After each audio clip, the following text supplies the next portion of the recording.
Akibat kerusakan mesin, pesawat yang membawa jemaah haji kloter 50 di Barkasi Surabaya terpaksa mendarat darurat di Bandara King Abdul Aziz Jeddah, Arab Saudi. Kepulangan jemaah pun terpaksa ditunda. Pesawat Saudia Airlines yang membawa 447 orang jemaah haji ini sempat lepas landas dari Bandara Madinah pada Minggu pagi waktu Arab Saudi.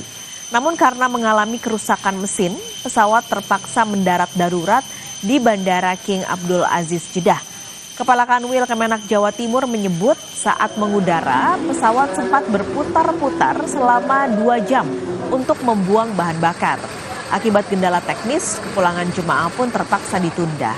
Menurut rencana, jemaah kloter 50 debarkasi Surabaya akan tiba di Bandara Juanda pada Senin malam.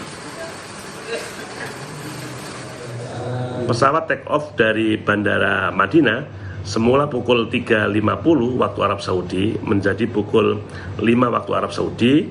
Di dalam perjalanan, pesawat landing di Bandara King Abdul Aziz International Airport, Jeddah pada pukul 7 waktu Arab Saudi.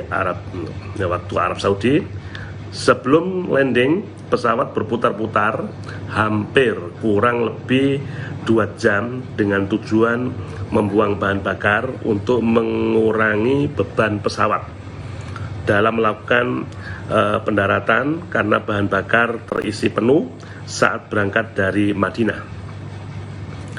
Pilot menginformasikan ada kerusakan pada mesin pesawat dan seluruh penumpang diminta turun.